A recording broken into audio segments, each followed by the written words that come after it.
Hello నమస్తే welcome to MVP beyond skill. వాంఖడేలో వాయించి పడేశారు రెండు పక్కల. ఇండియా 253 చేస్తే ఇంగ్లాండ్ జస్ట్ 7 రన్స్తో ఓడిపోయింది. ఈ మ్యాచ్లో చాలా రికార్డ్స్ క్రియేట్ అయినాయి.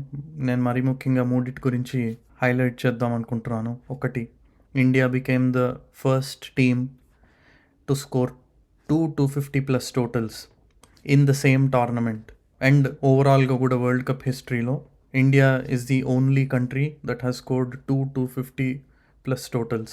రెండు, జస్ప్రీత్ బుమ్రా మన మెజిషియన్ 500 ఇంటర్నేషనల్ వికెట్స్ రీచ్ అయ్యాడు. మూడు, 499 టోటల్ రన్స్ ఈ మ్యాచ్లో. This is the highest in any T20 world cup history. And ఇవాళ రోహిత్ అండ్ MS ధోని వీళ్ళిద్దరిని చూసి కడుపు నిండిపోయింది భయ్య. They both are world cup winners for us and I hope ఫైనల్స్లో మనోడు కూడా. But let's get into this match first. Sanju Samson మొదట్లో కాస్త తడబడ్డాడు, కానీ నిలబడ్డాడు. మనోడికి దిష్టి తీసేయండి అబ్బా. ఏం ఆడాడు అసలు. Brilliance, top class brilliance. ఆ ఒక్క క్యాచ్ డ్రాప్ మినహాయిస్తే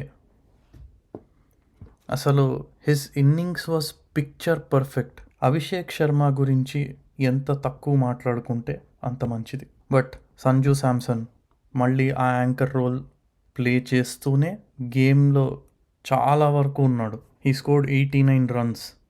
అన్ఫార్చునేట్గా అవుట్ అయ్యాడు. సెంచరీ వచ్చుంటే బాగుండేది అనిపించింది. But this innings is worth more than a century boss. And Ishan Kishan, Sanju Samson ఆడే స్టైల్కి, ఆ పేస్కి ఇషాన్ కిషన్కి కొంచెం టైం దొరికింది బాల్స్ తీసుకొని ఆడడానికి. ఇదే పని అభిషేక్ శర్మ చేసి ఉండొచ్చు, కానీ మనోడు వచ్చి రాగానే ఊపుదామని పోతాడు, అవుట్ అవుతాడు. బట్ ఇషాన్ కిషన్ చాలా స్మార్ట్గా ఆడాడు ఇనీషియల్గా, and Sanju Samson gave him that luxury. So Ishan Kishan కొంచెం ఇనీషియల్గా టైం తీసుకున్న, ఆ తర్వాత కుమ్మాడు. హీ స్టార్టెడ్ 39 దగ్గర అవుట్ అయ్యాడు, but he did his job. తర్వాత సూర్యకుమార్ యాదవ్ రాకుండా డూబేని పంపించాడు. I love this change. ఎందుకంటే ఆదిల్ రషీద్ అప్పటి వరకు 2 overs వేసాడు, చాలా బాగా వేసాడు, ఒక వికెట్ కూడా తీసుకున్నాడు. బట్ డూబేని పంపించిన రీజనే అది, స్పిన్నర్స్ వేస్తే కొట్టడానికి. And he did his job exceptionally well. ఇదే ఫామ్ ఇలానే మనం ఫైనల్స్లో కూడా ఆడాలని కోరుకుందాం. ఆదిల్ రషీద్ని వచ్చి రాగానే కొట్టడం మొదలుపెట్టాడు. అదే ఎక్స్పెక్ట్ చేసింది కూడా డూబే నుంచి, స్పిన్నర్స్ని కొట్టాలి అని. అన్ఫార్చునేట్లీ హార్దిక్ పాండ్యా ఇలా రన్కి రమ్మని చెప్పి మళ్ళీ వద్దని చెప్పి ఇలా డూబేని రన్అట్ చేశాడు. But Dubey played very well. Hardik కూడా చాలా బాగా ఆడాడు. హార్దిక్స్ ఇన్నింగ్స్ మొదలుపెట్టినప్పుడే ఒక బౌన్సర్ వచ్చింది, ఇలా అన్నాడు అంతే, అది 4కి వెళ్ళింది. ఆ టైంలో హార్దిక్ పాండ్యా ఫేస్ చూడాలి, అసలు వేరే లెవెల్ కిక్ ఇచ్చింది ఆ ఎక్స్ప్రెషన్స్. మధ్య సూర్య వచ్చాడు కానీ I think he played well. I think unnecessary ఆ స్మార్ట్నెస్ కొంచెం ఉంటే బాగుంటుంది. అన్నెసరీగా క్రీజ్ బయటికి వచ్చి స్వీప్ చేశాడు. స్పిన్నర్స్ని కేర్ఫుల్గా ఆడాలి. వాళ్ళ బాల్ మిస్ అయితే స్టంప్ చేసే ఛాన్స్ ఉంటుంది. అలాంటప్పుడు వాళ్ళు క్రీజ్ బయటికి రావాలంటే ఆచితూచి రావాలి. But Hardik well played. Tilak అసలు ఆడింది 7 balls, 21 runs కొట్టాడు. తిలక్ కానీ ఉంటే స్కోర్ 250 కాదు, ఐ థింక్ 265 అట్లా వెళ్ళిపోయేది ఈజీగా. ఇట్స్ ఓకే, మిగిలిన బ్యాటర్లు అందరూ కలిసికట్టుగా ఆదుకున్నారు కాబట్టి 253కి వెళ్ళాం. అండ్ ఒక సెమీఫైనల్లో 253 ఇస్ ఎ హ్యూజ్ టోటల్. అసలు ఇంగ్లాండ్ ముందు టాస్ గెలిచి మనకి బ్యాటింగ్ ఇచ్చినప్పుడే నాకు అనిపించింది ఈ మ్యాచ్ ఇండియాదే అని. ఎందుకంటే ఇండియా మీరు చూసుకుంటే ఈ వరల్డ్ కప్ హిస్టరీలో చేస్తూ స్ట్రగుల్ అయిందే కానీ, అంటే మీరు లాస్ట్ మ్యాచ్ చూసుకున్నా సంజు శాంసన్ ఒక్కళ్ళు ఇన్నింగ్స్ తీసేస్తే ఎవ్రీవన్ ఎల్స్ స్ట్రగుల్డ్. మనం చేజింగ్లో స్ట్రగుల్ అయ్యాం. ఫస్ట్ బ్యాటింగ్ చేసినప్పుడు we always were very comfortable.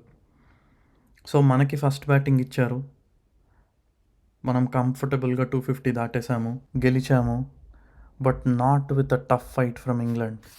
Jacob Bethell brilliant innings అసలు. బట్ మన వాళ్ళు కూడా అలానే తన్నించుకున్నారు. ఫస్ట్ ఓవర్ రన్స్ తన్నించుకున్నాడు మన హర్షదీప్ సింగ్. కానీ ఆ తర్వాత 2 ఓవర్లు బాగా పడ్డాయి. హార్దిక్ పాండ్యా వేసిన ఫస్ట్ బాల్లోనే వికెట్ సెకండ్ ఓవర్లో. ఆ తర్వాత బుమ్రా వచ్చాడు, ఐ థింక్ 5th ఓవర్లో అనుకుంటా, మళ్ళీ ఫస్ట్ బాల్ వికెట్. మీకు ఫస్ట్ 6 ఓవర్స్ ఐ థింక్ సిమిలర్గా ఉన్నాం ఇండియా అండ్ ఇంగ్లాండ్. ఇన్ఫ్యాక్ట్ ఇంగ్లాండే ఇంకొంచెం ఎక్కువ కొట్టింది, but they also last 3 wickets. ఒకటి హార్దిక్ తీశాడు, ఒకటి బుమ్రా తీశాడు, ఒకటి వరుణ్ తీశాడు. ఓవరాల్గా పవర్ ప్లే చాలా డీసెంట్గా బౌలింగ్ చేశారు మన ఇండియా వాళ్ళు. కానీ ఆ తర్వాత నుంచి బెతెల్ భయ్యా బాదుకుంటూ పోయాడు. ఏం కొట్టాడు! ఒక రేంజ్లో అయితే ఒకసారి ఇంగ్లాండ్ గెలిచేస్తుందేమో అన్న భయం పుట్టేలా కొట్టాడు. బట్ బుమ్రా మ్యాజిక్ ముందు నిలబడలేకపోయాడు. Top class performance. లాస్ట్ 5 ఓవర్స్లో ఐ థింక్ 16th ఓవర్ వేసాడు బుమ్రా, 8 రన్సే ఇచ్చాడు. ఆ తర్వాత మళ్ళీ 18th ఓవర్ వేసాడు, 6 రన్సే ఇచ్చాడు విత్ నో బౌండరీస్. ఎంత క్రూషియల్ అయిందో. In 2 overs in the death he only gave 14 runs. ఇప్పుడు ఆ తర్వాత మీరు చూసుకుంటే హర్షదీప్ బాగానే వేసాడు. Though he went for runs, he has a plan ప్రకారం వేసుకుంటూ పోయాడు. కొంచెం వైడ్ ఆఫ్ సైడ్ వేసుకుంటూ వెళ్ళాడు. దానికే I think Will Jacks wicket కూడా వచ్చింది ఆ బాల్కే. సో కొన్ని రన్స్కి వెళ్ళినా he stuck to his plan. ప్లాన్తో వేసి రన్స్కి వెళ్తే ఇబ్బంది లేదు, ప్లాన్ లేకుండా వేసి రన్స్ కూడా తన్నించుకుంటేనే ఇబ్బంది. That is exactly what Varun Chakravarthy has done. Plan less bowling. Runs మాత్రం 64 రన్సా! అసలు ఇది వదిలేండి, మింగేశా. Coming back to Bumrah's over. ఆ 6 runs ఓవర్ తర్వాత హార్దిక్ పాండ్యా నెక్స్ట్ ఓవర్ వేసాడు, ఫస్ట్ బాల్ 6 వెళ్ళింది. బట్ ఆ తర్వాత నుంచి చూసుకుంటే ఒక వికెట్ వచ్చింది, ప్లస్ ఆ 5 balls జస్ట్ 3 runsే ఇచ్చాడు. అంటే ఆ ఓవర్ ఓన్లీ 9 runs ఇంక్లూడింగ్ అ వికెట్. ఏంటి after the first ball 6! Brilliant bowling అసలు హార్దిక్ పాండ్యా. కరెక్ట్గా చెప్పాలంటే బుమ్రా 16th ఓవర్లో మ్యాచ్ని తిప్పాడు. మళ్ళీ బుమ్రానే 18th ఓవర్లో గెలిచే అవకాశాన్ని 99.99% దాకా తీసుకెళ్ళాడు. హార్దిక్ పాండ్యా 19th ఓవర్లో ఆ అవకాశాన్ని 100% చేశాడు. ఇంకా last over 30 runs, though it is possible, but చాలా చాలా కష్టం, that too in a semi-final.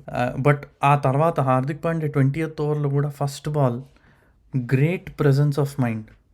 Dubey వేసిన ఫస్ట్ బాల్కి హార్దిక్ పాండ్యా లాంగ్ ఆఫ్ నుంచి he throw the ball directly to the keeper, run out చేశాడు బెతెల్ని. బెతెల్ ఉండుంటే ఇమాజిన్, జొఫ్రా ఆర్చరే 3 6లు కొట్టాడు డూబేని. బెతెల్ ఉండుంటే పరిస్థితి ఏంటో ఆలోచించండి.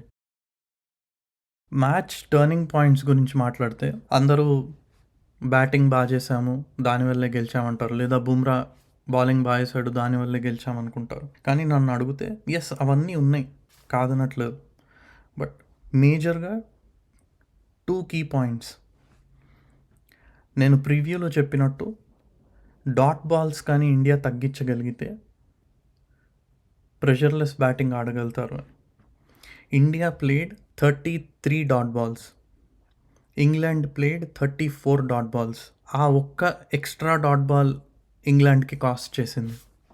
మీరు చూడండి, ఆ డాట్ బాల్ బదులు 6 పడి ఉంటే ఈక్వల్గా ఉండేవాళ్ళం. Playing lesser dot balls is very important, especially in a T20 game. And రెండోది మన ఫీల్డింగ్. ఈసారి గట్టెక్కిచ్చేసింది భయ్య. ఈసారి మనల్ని గెలిపించింది ఫీల్డింగే. బికాస్ అక్షర్ పటేల్ క్యాచ్ పట్టాడు పవర్ ప్లేలో, బ్రిలియంట్ క్యాచ్.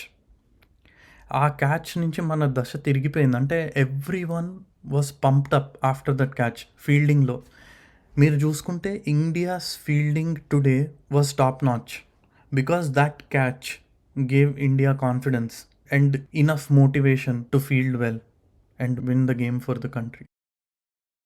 మొత్తానికి ఇండియా గెలిచింది, గెలిపించారు అందరూ కలిసి.